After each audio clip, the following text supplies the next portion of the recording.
Ya, pemirsa, Jepang bukan lawan yang mudah ya, tapi dua kemenangan berturut di dua laga terakhir ini membuat semangat kita, optimis kita ini terus membara begitu ya. Mengingat permainan terakhir juga cukup bagus dari tim Indonesia melawan Cina. Kalau Mbak Jasmine sendiri, mungkin ada pemain yang ditunggu nggak nanti yang akan turun atau yang akan perform di laga Jepang ini? Oke, kalau pemain yang saya tunggu atau mungkin yang saya lumayan suka ya, sebenarnya salah satunya adalah Joey Pelupesi. Mungkin nggak terlalu banyak yang suka dengan Joey, tapi menurut saya dia itu gelandang bertahan yang sangat tenang. Dia punya visi dan dia itu bisa kita bilang jangkar yang sangat penting saat transisi pemain timnas sendiri. Dan menurut saya dengan adanya Joey Pelupesi ini menjadi tandem yang sangat baik buat Tom Haye. Ini kan kita susah banget ya cari tandem untuk si Tom Haye, jadi menurut saya si Joey ini solusi banget buat si Haye. Joy jarang tersorot loh ya, tapi punya peran yang cukup penting ya Mbak Jasmine. Betul, iya betul sekali. Kalau Oleh, biasa kan Oleh. Siapa yang tidak suka ya? Siapa yang tidak suka 2 kali mencatatkan gol ya, ketika berhadapan dengan Bahrain, ketika berhadapan dengan Cina. Ini juga, jadi seolah-olah kita tuh sudah menemukan kepingan puzzle yang udah lama banget nih kita cari-cari. Udah ada Oleh, udah ada Joey juga. Mantep lah timnas ini, strukturnya udah mulai pas, udah mulai ketemu menurut saya. Gimana mungkin? Ya kalau Jasmine tadi bilang Joey Pelupesi gelandang bertahan, gelandang bertahan kan selalu gitu, kayak pahlawan tanpa tanda jasa gitu loh, kayak dilupain tapi memang yang paling kerja keras itu dia. Dan dengan adanya dia itu yang bikin Tom Haye juga nggak apa ya, kalau istilah orang Jawa wirawiri kan jadinya. Kalau selama ini kan dia wirawiri jemput bola ke depan, ini kan dia praktis hanya mengatur serangan jadi Tom Haye. Itu juga yang membuat Tom Haye ini kan pemain 70 menit ya, 70 menit dia udah fisiknya menurun. Ini kenapa kemarin dia bisa bermain agak lebih lama, karena tugasnya juga terbagi dengan adanya Joey Pelupesi. Oke, memang pasangan yang klop ya antara Joey Pelupesi dengan Tom Haye ini ya. Apalagi kalau jumlah usia mereka 32 dan 28 lah, yang paling senior di antaranya semua. Tapi mereka buktiin bahwa mereka bisa menguasai lapangan tengah dengan cukup baik. Dan yang dikatakan Kluivert kemarin bahwa kita nggak mendominasi, tapi dengan adanya 2 pemain ini, sekali kita pegang bola, mereka pegang bola, mereka mengatur serangan untuk kita sangat efektif ke depan. Gitu. Oke, kita ke Bang Ege. Bang Ege, mungkin di sana sudah ada sedikit bocoran begitu mengenai formasi apa yang akan dipakai untuk laga nanti, Bang Ege? Iya, sebetulnya kalau kami para supporter ya, nambah lagi nih dari Sulawesi Barat, Asosiasi Provinsi, kemudian Surabaya, ya. Baik, menjawab pertanyaan tadi, salam lah ya Gita, kemudian Jasmine. Salam juga dari semua ya pendukung pimpinan La Grande Indonesia itu ada Mas Unggul. Kalau Ultras Garuda itu Hairil Anwar bersama-sama dengan kita di sini. Jadi kalau kami bebas saja, silakan Patrick Kluivert itu memilih siapapun. Karena kan ini dalam tanda petik squad ini kedalamannya bagus dan sudah pernah teruji melawan Bahrain dan Cina. Bahkan sekarang sudah ada, bisa bingung juga loh, Martin Paes dulu atau Audero dulu misalnya. Tetapi Patrick Kluivert itu mencatat secara teliti bahwa Jepang itu walaupun judulnya ini Timnas Siap Libas Jepang, tapi Jepang itu main katanya terstruktur dan sistematis. Ya walaupun ini misalnya ya, jangan-jangan ini pola kita sama saya duga ya, 3-4-2-1 baik Indonesia maupun Jepang. Nah Jepang itu di depan kalau gitu kan ada tadi ya Takefusa Kubo, kemudian ada Machida, dan kemudian juga ada Machino misalnya. Itu adalah pemain-pemain yang harus diperhatikan dengan baik oleh lini pertahanan kita. Nah yang jadi masalah katanya Rizky Ridho ada sedikit hamstring ya. Mudah-mudahan masih bisa turun, walaupun tentu saja ada Michel Gere yang sudah siap-siap di situ. Tapi secara umum setuju nggak bahwa siapapun yang diturunkan kita menang. Siapapun yang diturunkan.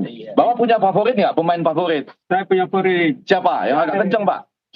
Jais main pasti. Tom Haye dan Pelupesi di depan, di tengah pasti. Kapten. Oh ya, jadi masing-masing punya pemain favorit. Kita, Jasmine, tapi kita siapapun yang diturunkan, rasanya Patrick Kluivert sudah tahu persis. Kemarin saya lihat ya, Alex Pastur juga melatihnya sedemikian rupa, bahkan seakan-akan melatih per blok begitu, karena mereka tahu Jepang sekali lagi bukan lawan yang mudah untuk dilibas. Demikian. Oke, semuanya juga punya kekuatan yang sama begitu ya Putri ya. Coba kita tanya ke Bung Gita, kalau misalnya menggunakan formasi tadi 3-4-2-1 begitu, apakah ini tepat dilakukan untuk melawan Jepang? Ya tepat, karena ada 3 center back. Kemarin waktu lawan China yang daya serangnya nggak sekuat Jepang aja, kita lihat 3 center back itu benar-benar dibantu oleh bek kanan dan bek kiri kita yang lebih banyak ke belakang daripada ke depan. Kalau ngelihat dari atas itu kan kelihatan bahwa mereka selalu bertahan dengan 5, menyerang dengan tetap 3 pemain ini anteng di belakang. Jadi saya pikir ini cara yang paling tepat untuk meredam Jepang. Oke, nah kita tahu ya, Jepang ini lini tengahnya sangat agresif ya, serangan cepat, kemudian juga passing pendek. Ini yang perlu diwaspadai ya dari tim Indonesia. Apakah nanti Indonesia, Bung Gita melihat lebih baik ya udah kita defensifnya, pertahanan kita harus diperkuat nih? Iya pasti. Tapi yang jelas bahwa ada Joe Pelupessy di sana. Yang Jasmine bilang tadi bahwa Joe Pelupessy itu kan yang mematahkan serangan pertama lawan. Jepang ini kan kayak santai di belakang, terus waktu masuk ke tengah dia mulai mempercepat kecepatan mereka. Ini tugas dari Joe Pelupessy untuk mematahkan itu. Jangan sampai mereka masuk ke sepertiga lapangan kita yang mereka udah kayak cepat ya. Kayak Shinkansen, bukan kayak Wush lagi, kayak Shinkansen. itu yang akan repot nanti ya kita jadinya. Oke, Mbak Jasmine, ini kalau misalnya dilihat kira-kira lebih baik nanti bermainnya secara bertahan atau menyerang ya? Kalau menurut saya berhadapan dengan Jepang ini harusnya mungkin lebih bertahan tapi tetap memanfaatkan peluang kalau misalkan bisa menyerang. Langsung bisa manfaatkan momen itu. Tapi utamanya kayak harus bertahan dulu sih ya. Bertahan dulu. Oke, kalau kita flashback ke belakang memang Jepang selalu menang setiap bermain di kandang sendiri. Tapi kita lihat pemain ke-12 tadi. Mereka sudah datang rame-rame sudah mempersiapkan. Bahkan kabarnya koreografi dan juga Godzilla akan dibawa nanti ke sana. Seberapa besar pengaruh dari fans-fans ini, penggemar sepak bola untuk datang ke sana dan memberikan semangat, menambah semangat para pemain? Pengaruh banget ya menurut saya, euforia ketika apalagi Indonesia kalau misalkan bermain di kandang kita itu euforianya benar-benar sangat besar. Tapi nah ini nih yang dibutuhkan, euforia yang lebih besar lagi ketika bermain di tandang. Ini para pendukung, para fans harus lebih kencang lagi nih teriak-teriaknya ini. Ole-olenya harus lebih kencang lagi nih ya Mbak Putri ya. Gimana? Harus. Ole. Memang harus lebih semangat. Kalau penggemar perempuan, ibu-ibu udah pasti lah ya pemain yang ditunggu adalah Ole gitu ya. Termasuk golnya juga kita tunggu nih. Dia 3 gol 3 pertandingan loh, jadi efektif ya. Terlepas kita kalah dari Australia 1-5, tapi dia membuktikan bahwa ini yang kita cari selama ini. Pelupessy, Joe Pelupessy, dan dia ini benar-benar missing link yang kita dapatkan. Tadi Jasmine bilang ini puzzle yang akhirnya sudah ditemukan. Betul, sudah lengkap lah semua puzzle-nya. Dan harus diingat waktu kita lawan Jepang kita kalah 0-4, 34 menit itu kita ngimbangin mereka loh. Artinya kita attacking juga, kita dapat 2 peluang. Calvin Verdong gagal memanfaatkan peluang itu, Ragnar juga gagal. Dan ini kan kita punya Ole Romani ya. Artinya kalau Ole lepas seperti waktu melawan Jepang di GBK, ya siapa tahu kita bisa mendapatkan apa yang kita inginkan sekarang. Minimal ya Mas ya. Minimal mencuri 1 poin. Ya, Seri itu paling penting. Saya rasa kita udah sungguh luar biasa bangga. 44 tahun kita nggak pernah menang. Balik lagi kalau ke Jepang sejak tahun 71 kita nggak pernah menang. Saya belum kenal sepak bola malah tuh. Udah terakhir saya belum lahir lagi Mas.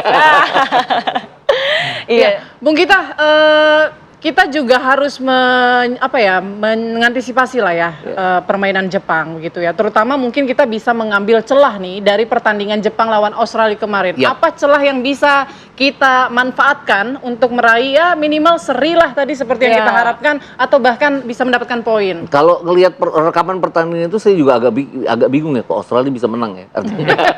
Artinya gini, mereka hanya punya 2 shot on target sebenarnya, tapi 1 itu lemah dan 1 itu yang jadi gol. 1 lemah ke penjaga gawang. Sedangkan Jepang benar-benar mendominasi, ada 6 shot on target.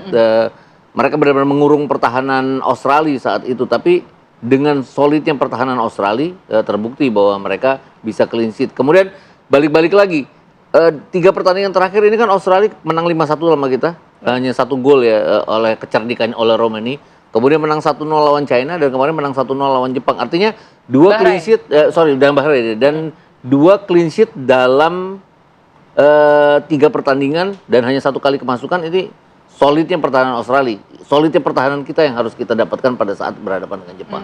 Kalau kita solid di belakang, ya seperti halnya melawan Arab Saudi, melawan Bahrain, mungkin lebih berat, tapi kita bisa mendapatkan poin. Yang Yasmin bilang tadi bahwa at least kita dapat 1 poin.